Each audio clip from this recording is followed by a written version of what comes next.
Chakshurumeritam Jainatasmai Shigurabhinama Namo Vishnu Padaya Krishna Prestaya Bhutale Srimate Bhaktivedanta Swaminiti Namine Namaste Sarasvati Deve Gauravani Prachaline Nilveshe Shasunyavadi Prachachari Shataline.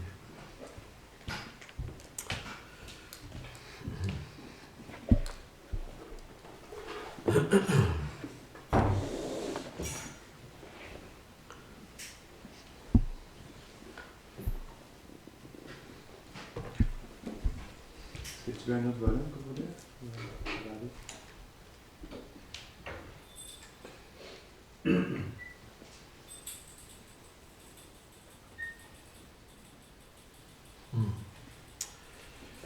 Shri Krishna Chaitanya Prabhu Nityananda Shri Krishna Chaitanya Prabhu Nityananda Shri Advaita Gadadhar Srivasadi Gaur Bhaktavinda Shri Advaita Gadadhar Srivasadi Gaur Bhaktavinda.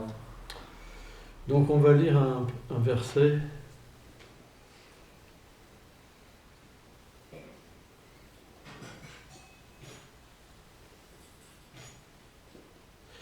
du Shri Chaitanya Charitamrita.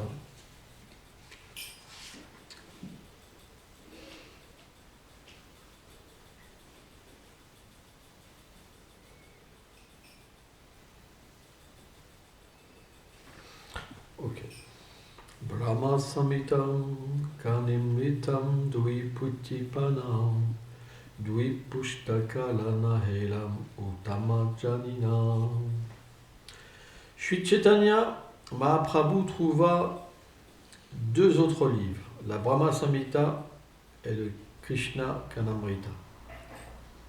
Connaissant la valeur exceptionnelle de ces ouvrages, il les emporta pour les montrer à ses dévots. Teneur est portée. Jadis, comme il n'y avait pas d'imprimerie, toutes les écritures importantes étaient copiées à la main et conservées dans de grands temples. Chaitanya Mahaprabhu trouva un exemplaire écrit à la main de la Brahma Samhita et du Krishna Karnamrita, et sachant qu'il s'agissait de textes jouissant d'une grande autorité, il les emporta pour les montrer à ses dévots. Bien entendu, il y fut autorisé par le responsable du temple. Aujourd'hui, on peut se procurer des exemplaires imprimés de la Brahma Samhita et du Krishna Karnamrita, suivis des commentaires de Srila Bhaktisiddhanta Sarasvati Thakur.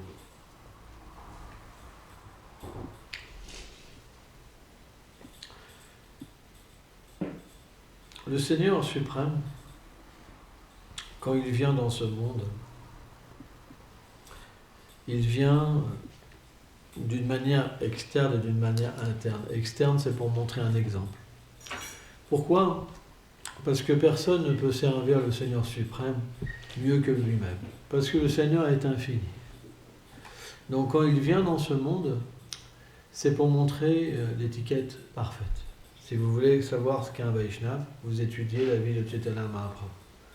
Et aussi, il y a une raison interne,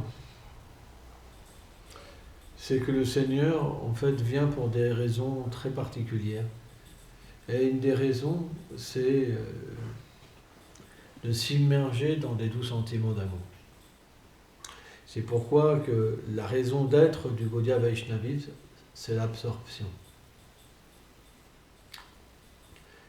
Au début, un dévot, il voit les choses d'une manière externe. Il voit le gourou, l'institution, comme une religion en fait. Je suis musulman, je suis chrétien, je suis hindou.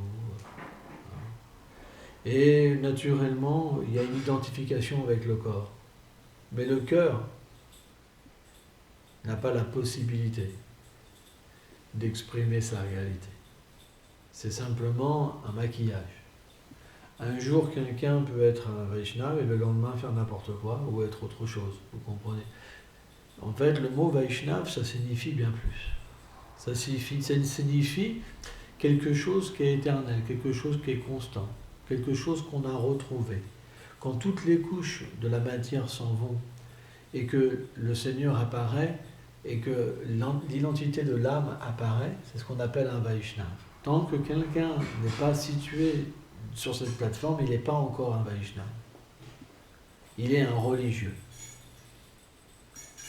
Vaishnav, ça veut dire pur dévot. Quelqu'un qui peut servir directement le Seigneur dans son corps transcendantal. Donc il y a différents niveaux de dévotion, de Vaishnav, suivant qu'une personne progresse et se purifie de toutes ses couches. En fait. Mais tout le monde est un Vaishnav. Parce que tout le monde a une relation avec le Seigneur suprême. C'est simplement qu'il y a une catégorie d'âmes qu'on appelle, qui viennent de la Jiva Shakti, et qui ne sont pas des associés éternels du Seigneur suprême, et ils ont le pouvoir de décider par eux-mêmes s'ils vont dans les divertissements du Seigneur ou s'ils vont dans l'univers matériel. Donc tous les êtres qui sont dans l'univers matériel, c'est ceux qui ont fait un mauvais choix, à part certains serviteurs du Seigneur qui viennent pour délivrer les entités vivantes. Et donc à partir de là, ce mauvais choix, ça veut dire que le Seigneur leur permet de s'absorber dans n'importe quoi. Vous voulez prouver que le Seigneur n'existe pas, il vous donne tous les pouvoirs. Vous pouvez faire ce que vous voulez, construire des buildings, vous dire vous êtes Dieu, avoir des pouvoirs mystiques, vous obtenez tout. Mais, en fait, le fait de redevenir soi-même, un petit peu, c'est une expérience de beaucoup de choses. Par exemple, ce monde, il est très attirant, c'est pour ça que les gens, ils ne veulent pas s'abandonner au Seigneur suprême, ils ont toujours quelque chose à faire, toujours quelque chose d'attirant, de bien, etc. Mais pourquoi ils pensent que c'est attirant et pourquoi ils pensent que c'est bon? C'est parce qu'ils ne connaissent pas, en fait, le Seigneur suprême. Parce que le Seigneur, dans sa grandeur, il a des pouvoirs illimités. Il crée d'une manière illimitée. Mais dans sa douceur, le Seigneur a une possibilité de donner de l'amour d'une manière qui est incommensurable et qu'on ne peut pas même discuter, même imaginer. C'est une expérience. Donc, quand le Seigneur vient, il vient pour expérimenter. Expérimenter la position d'un dévot. Pourquoi? Parce que quand le Seigneur est dans sa demeure, il peut voir ses dévots. Et il peut voir l'effet que ça fait chez les dévots d'être à son contact. Et quand le Seigneur voit ça, c'est tellement merveilleux, les transformations illimitées que les dévots peuvent avoir au contact de lui-même, il se dit, moi aussi, je veux cette position. Je veux pouvoir goûter à mes pieds, je veux pouvoir goûter à mes lèvres, je veux pouvoir goûter à mon corps entier. Krishna, il désirait de goûter lui-même, en fait. Hein? C'est très intéressant. En fait, tout ça, c'est des divertissements. Parce que Radha et Krishna sont une même personne.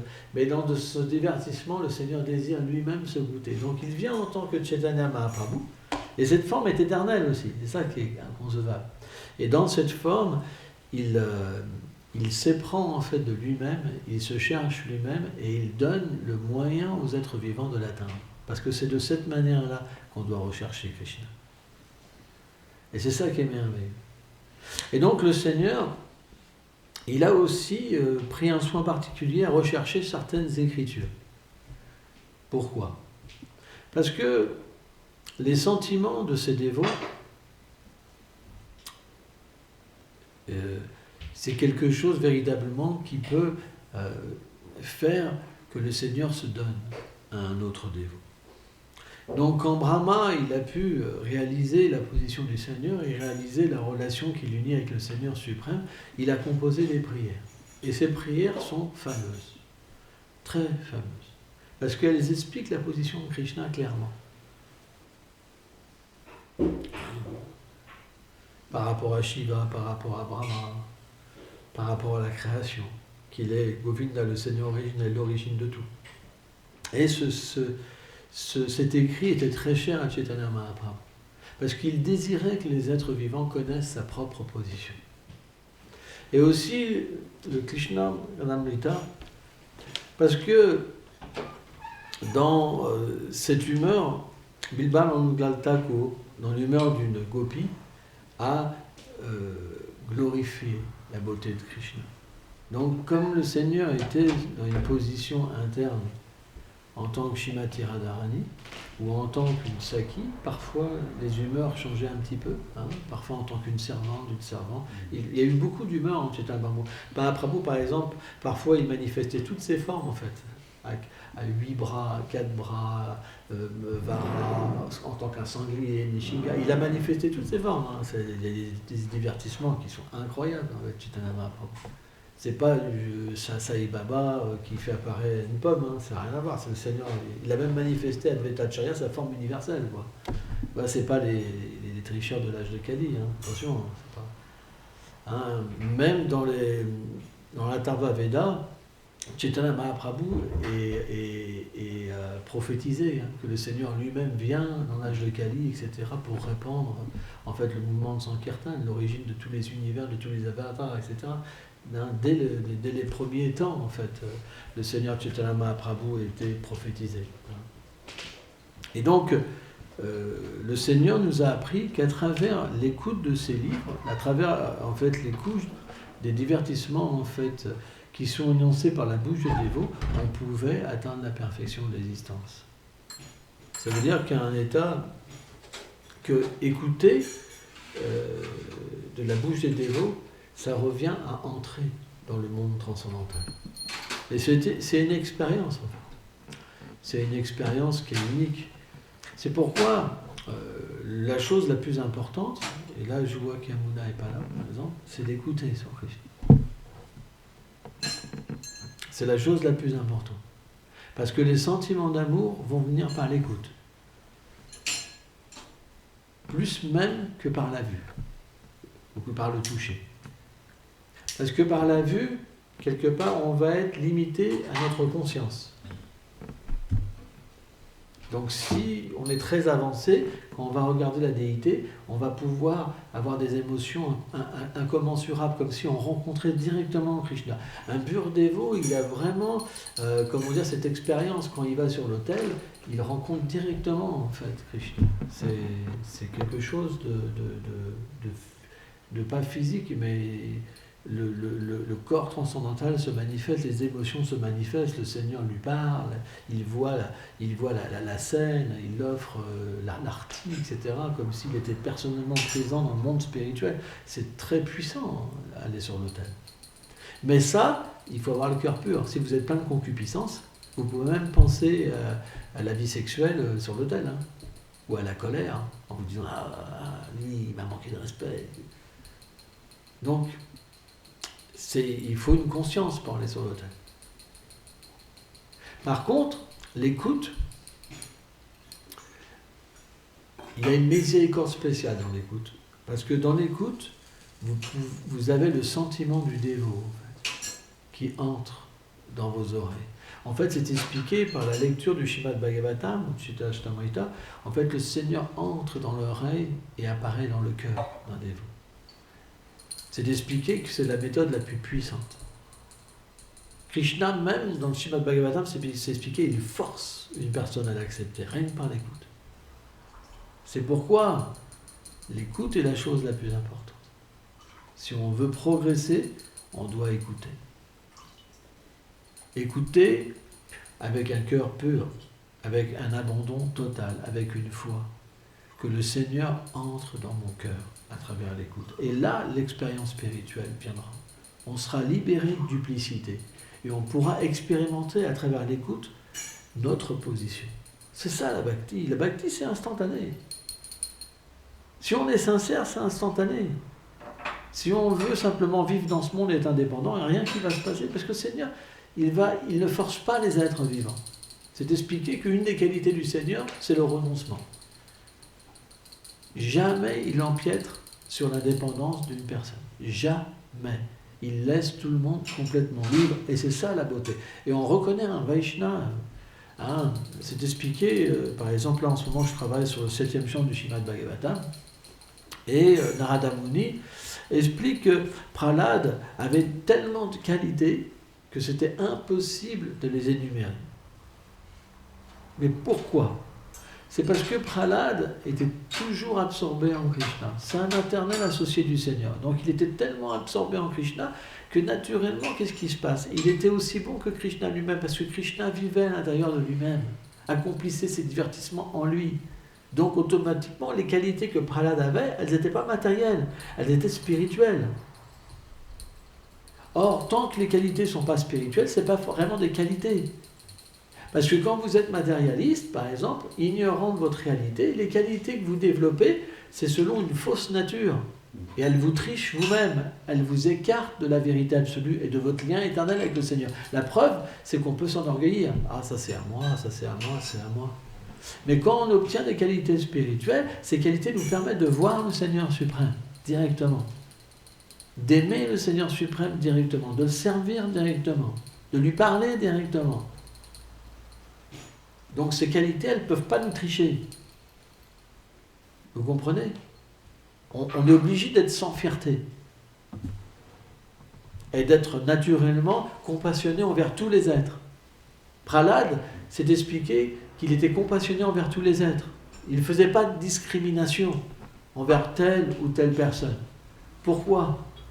Parce qu'un Vaishnava comprend que le seul malheur qui existe dans ce monde, ce n'est pas la pauvreté. Ce n'est pas le virus. C'est parce qu'une personne, elle a oublié sa réalité. Donc un Vaishnava est très miséricordieux.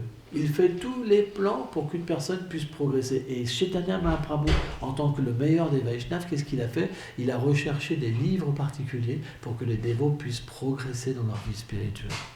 Et c'est ça qui est intéressant. Et il a demandé à ses dévots, les Goswamis de Vrindavan par exemple, d'écrire des livres, où il envoie ses dévots dans le monde matériel pour continuer cette mission. Donc le désir profond du Seigneur, c'est de nous ramener à lui. Mais peu de personnes désirent ça. On a toujours une excuse pour refuser. C'est comme ça. Hein, il y a cette fameuse histoire d'un brahmana. Elle est quand même extraordinaire, cette histoire. Narada Muni, un jour, il avait reçu la bénédiction. Il voulait avoir cette bénédiction du Seigneur Narayana de pouvoir délivrer qui il voulait dans le monde matériel. Et il a été voir le Seigneur et dit: Seigneur, j'aimerais avoir cette bénédiction de pouvoir libérer qui je veux. Et le Seigneur dit: ok. Et puis le Seigneur sourit. Et il lui a dit: mais pourquoi tu souris? Et il dit: tu verras. Bon, et Narada Muni, il est arrivé en extase sur la terre.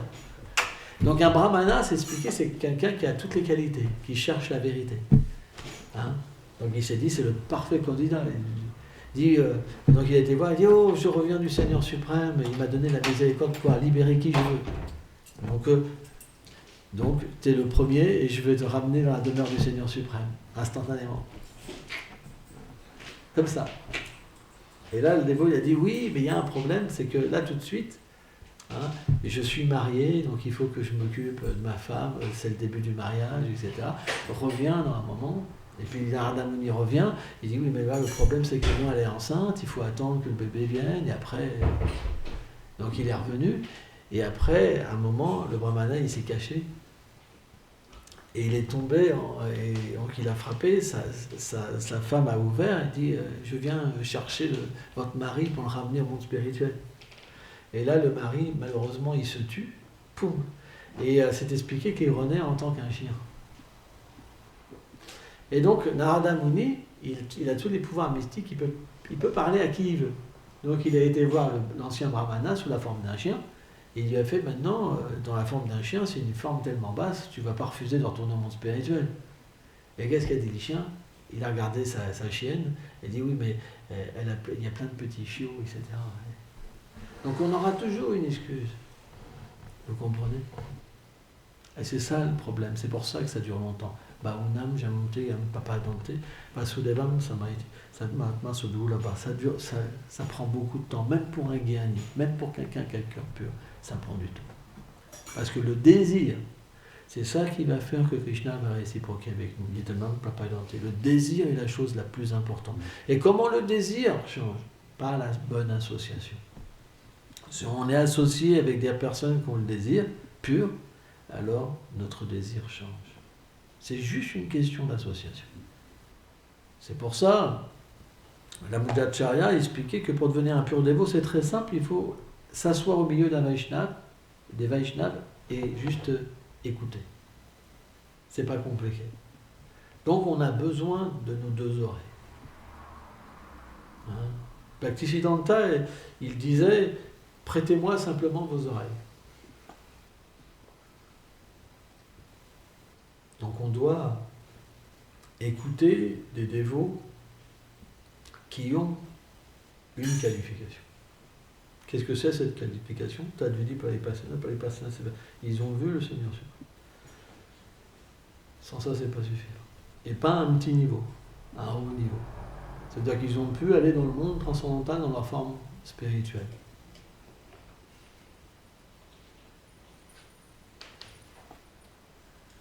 Narayana Maharaj va même jusqu'à dire que c'est le premier niveau de gourou.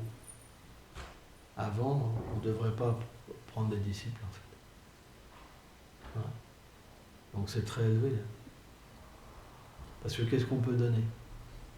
De quoi on va parler? De qui on va se souvenir quand on parle de Krishna? Quelle est la valeur de la vibration transcendantale? La vibration qui sort d'une personne.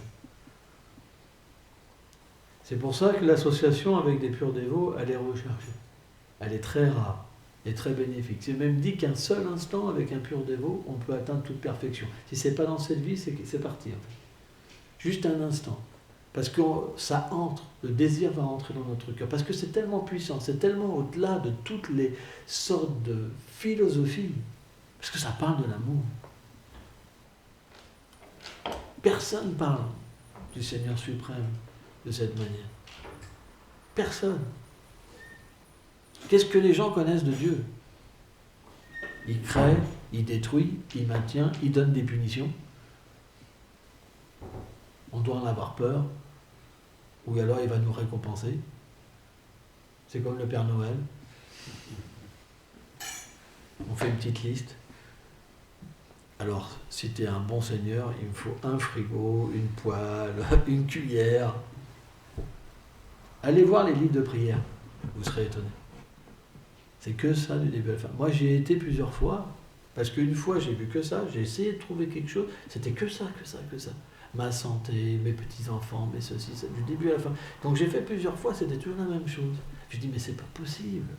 Il n'y en a pas un qui comprend que le Seigneur est une personne, qu'on a une relation éternelle avec lui. Non.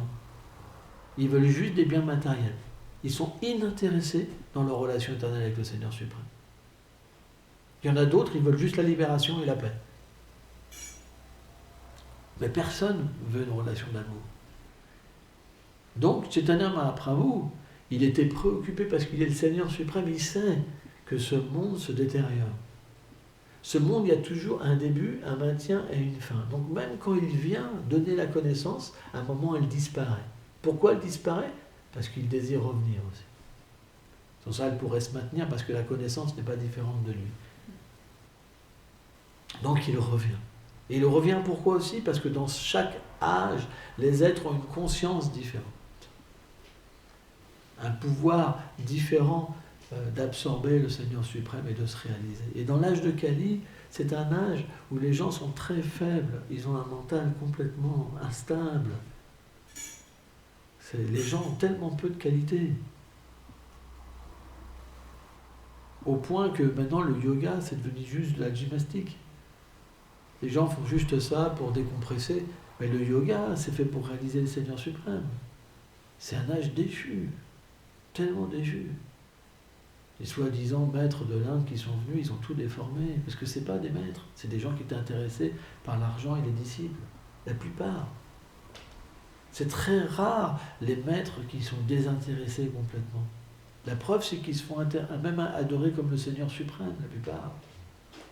C'est très rare un pur dévot, c'est extrêmement rare. Donc la chance qu'on a de rentrer dans le contact d'un pur dévot, c'est que cette illusion, elle va être détruite. Notre but, il ne sera pas la position, il ne sera pas une barrette. Regarde, moi ça fait 30 ans que je suis un dévot, moi je vis dans le temple, Là, comme ça, tu me dois le respect, tu es tout jeune, tu es tout petit. Ça ne sera pas ça notre but. Notre but sera l'amour. Et l'amour, ça veut dire quoi? Ça veut dire voir le Seigneur suprême face à face, voir ses dévots face à face et expérimenter. Il est là notre but.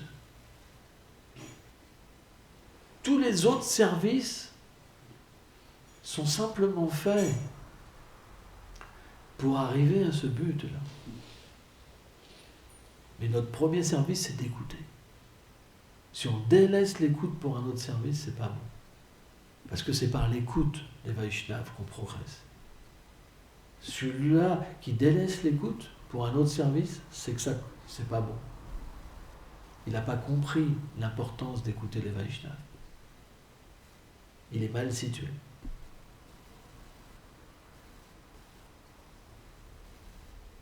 Parce que c'est le secret pour entrer dans les divertissements du Seigneur suprême. C'est le secret. Parce qu'en fait, Krishna va inspirer ses dévots à parler et à rectifier notre cœur pour qu'on puisse progresser. Comment on va progresser sans ça? Qui va intervenir? Le Seigneur est dans le cœur. Il influence ses dévots pour nous aider. C'est pourquoi on doit avoir cette association. Cette association, elle est saine. Et on doit après, entre nous, s'aider les uns et les autres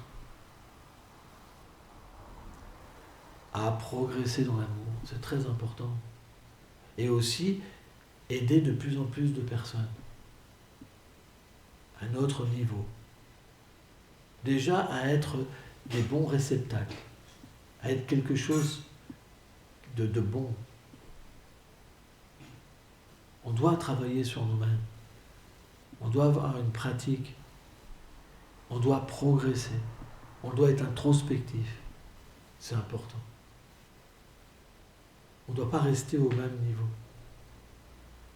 On doit penser et pas être juste vivre comme un instinct, par instinct comme un animal. On doit réfléchir. Est-ce que la situation que j'ai en ce moment, c'est la meilleure pour moi? Quel est mon problème? On doit se poser des questions, c'est important. Et on doit prier aussi pour recevoir de l'aide. Car si on est livré à nous-mêmes, ça sera très difficile. C'est pourquoi la communauté du Seigneur, c'est un endroit qui est bénéfique pour nous.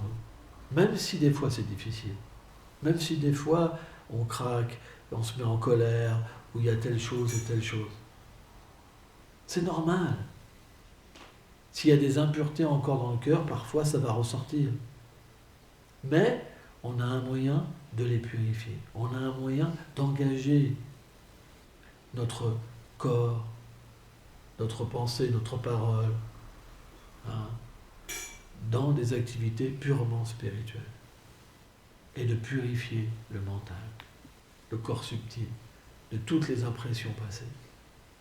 Et de remplacer ces impressions à travers l'écoute. Donc tout ça, c'est une science. C'est une façon de vivre. C'est une façon de désirer la vie qui est différente. C'est vrai que je comprends que tout le monde ne peut pas forcément atteindre une vie rapidement de cette qualité, parce que ça demande beaucoup de sacrifices. Parce que finalement, qu'est-ce que c'est un Vaishnava? C'est quelqu'un qui a abandonné tout désir personnel. Il ne vit que pour Krishna. Il n'est absorbé qu'en Krishna. Pourquoi? Parce que Krishna est tout. À travers l'énergie matérielle, Krishna est le corps. À travers l'énergie marginale, Krishna est l'âme. À travers... Tout est le Seigneur suprême. Donc quand la conscience revient, on ne voit que lui partout. Directement ou indirectement.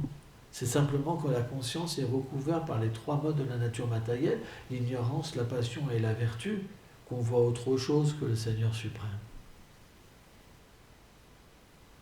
Donc, quand cette conscience immerge Krishna Chaitanya, la conscience de Krishna, automatiquement, on devient différent des autres. C'est pour ça que Prahlad Maharaj s'est expliqué qu'il paraissait comme bizarre, même, parce qu'il n'était pas comme tout le monde, comme quelqu'un qui était habité par un esprit, parce que le Seigneur habitait en lui. Mais ce que goûtait Prahlad Maharaj est incommensurable. L'amour, l'extase constante. On est fait pour ça. Malheureusement, parce qu'on est coupé du Seigneur suprême, on dirige notre cœur vers d'autres personnes de ce monde pour essayer d'avoir un petit échange, quelque chose, mais ça nous emprisonne. Parce que comme les gens ne sont pas parfaits, dans cet échange, ils ne peuvent pas nous apprendre à être parfaits. Et on s'emprisonne les uns et les autres, en fait, dans des faux sentiments. Je pense être une mère, je pense être un père, je pense être un enfant, je pense être un gourou, je pense être un disciple. Mais finalement, la véritable spiritualité, elle doit nous amener à réaliser quelque chose d'éternel.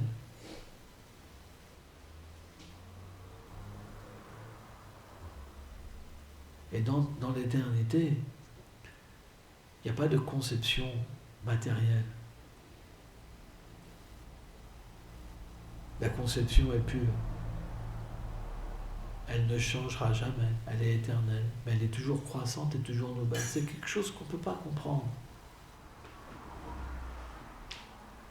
C'est pour ça que naturellement, tant qu'on est impersonnaliste, on pense que dès qu'on pense en tant que forme, on pense en tant que naissance, maladie, vieillesse et mort. Les mots à combattre. Mais la forme transcendantale, elle n'est pas sujette à la naissance, à la maladie et à la mort. Elle est sujette à des émotions toujours nouvelles et toujours grandissantes. Et même ce que peut ressentir une personne dans le Brahman ou dans le Nirvana, c'est expliqué, c'est tout petit, c'est minuscule.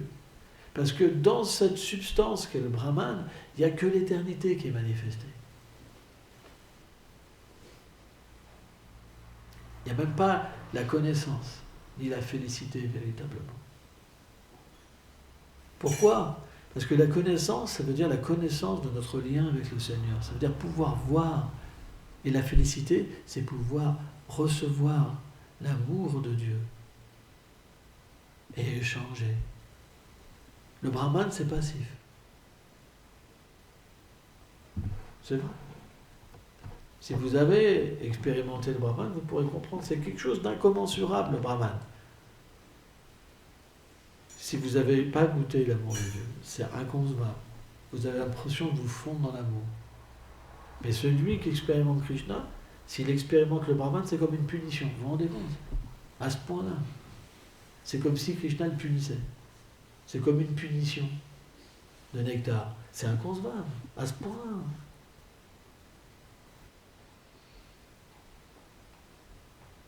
C'est pourquoi c'est difficile même à comprendre pour même des âmes libérées, même ce que c'est l'amour de Dieu. Parce que l'âme, être libérée, donc libérée c'est à un certain niveau, quand on dit libérée, c'est surtout dans la vertu, parce que quand c'est la transcendance, naturellement la forme apparaît, et le Seigneur apparaît. Ça c'est la plateforme de la transcendance. Vishwanath explique ça. Il dit en fait, l'Atma-Gyan, la réalisation de l'âme, il dit c'est dans la vertu. C'est pourquoi, comment dire, graduellement, à force d'entendre parler de cette vérité, l'être vivant va commencer à être attiré. Même les 4 Kumaras qui étaient des impersonnalistes, quand ils ont vu Narayan, ils ont été attirés par l'odeur des feuilles de Tulasi qui étaient à ses pieds. Et leur mental, il a complètement changé. Ils n'ont pas compris parce que c'était des sages libérés, complètement libérés de toute conception matérielle. Ils avaient de tels pouvoirs qu'ils avaient même stoppé le fait de grandir. Ils avaient l'apparence d'enfants de 5 ans, ils nus, ils se déplaçaient dans tout l'univers. Et quand ils ont vu le Seigneur, leur conception, c'est comme un chapeau qui a été enlevé, comme ça. Ils ont commencé à pleurer, ils ont tremblé, ils frémissaient d'extase, d'amour de Dieu, illimité, ils ne comprenaient rien de ce qui se passait. Tellement le Seigneur était beau d'une manière illimitée. Et encore, ça c'est rien. La douceur de Krishna est des milliards de fois plus élevée encore. Parce que c'est quand Narayana, c'est quand le Seigneur Krishna montre de l'opulence. Un petit peu. Une certaine opulence. Donc il est en tant que Dieu. Donc il y a une réticence. Et les Kumaras, quand ils ont vu le Seigneur Narayana, ils étaient sidérés. Il y avait tellement de transformations et chaque chose était illimitée dans le corps du Seigneur. C'était sans limite. Ça veut dire que si tu regardes un petit morceau du Seigneur suprême, même un temps éternel et illimité, tu ne peux même pas en tenir le fond, quoi. Parce que pour la création, le Seigneur, c'est rien du tout. C'est tout petit, même l'aspect de Brahman, c'est juste son effulgence. C'est quelque chose d'inconcevable. Ça dépasse tout raisonnement corporel, matériel, humain. Ils étaient choqués, ils n'ont rien compris. Le Seigneur avançait devant eux. Ils avaient juste entendu de Brahma parler, en fait. Parce que Brahma avait vu en méditation le Seigneur Narayana. Donc ils avaient quand même entendu parler. Brahma avait une réalisation. Même c'est expliqué que sur la planète de Brahma, Satyaloka, le Seigneur est présent. En fait, Vishwanath explique que la raison pourquoi les 4 Kumaras sont venus avec Kunta, c'est expliqué, c'est de la même, parce qu'en fait, les habitants du monde transcendantal, ils ne voient pas des êtres comme ça. C'est comme quand vous allez dans un zoo, et que vous allez rencontrer des gens que vous ne pouvez jamais voir. Des oiseaux avec des becs comme ça, ceci, cela. Et en fait, la raison pourquoi les 4 Kumaras, une des raisons pourquoi ils ont été avec Kunta, c'est que le Seigneur désirait que tous ses associés ils puissent voir les 4 Kumaras pour voir des personnes comme ça. Vishwanath explique ça. De la même manière qu'on va dans un zoo pour voir des animaux. C'est une des raisons pourquoi ils ont pu aller avec Kunta. Tout ça, ils n'auraient pas pu aller avec Kunta. Tout ça, c'est des divertissements. Alors, il devait aussi maudire Jayet Vidya, etc. Mais il y a plein de raisons, en fait, entremêlées, quoi. Mais quand ils ont vu le Seigneur suprême, alors, ils ont réalisé qu'ils ne savaient rien du tout. Ils n'ont rien pu comprendre du Seigneur suprême. Ils étaient complètement confus. Complètement confus. C'était trop fort, en fait. Et en plus, juste avant, ils avaient maudit les serviteurs du Seigneur suprême. Waouh, imaginez-vous le test. La boulette. Krishna. La boulette. Ils ont maudit Jai et Vijay et le Seigneur revient.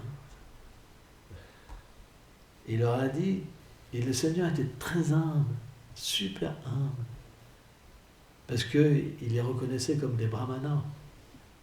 Et le Seigneur a beaucoup de respect pour la culture brahmanique. Et il considérait même que ses serviteurs les avaient offensés. Il leur a dit qu'il considérait que c'était lui-même qui avait fait cette faute. Parce que, en fait, le gourou, s'il a des disciples qui font des erreurs, il considère que c'est lui-même qui a fait l'erreur à travers le disciple. Et il a dit que, en fait, si vous considérez que j'ai fait une erreur, je suis prêt même à me couper un bras. Et en fait, les Kumaras, ils voyaient le Seigneur illimité devant eux, des qualités illimitées. Ils ne comprenaient rien. Rien.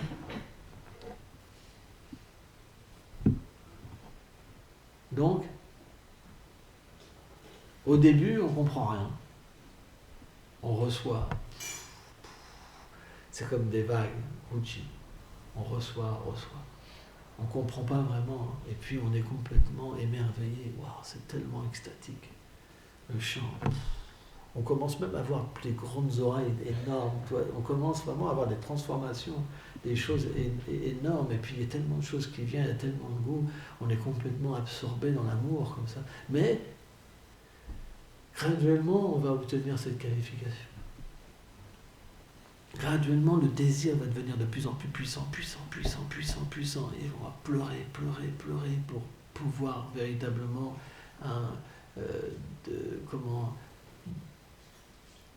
pouvoir servir Radha et Krishna.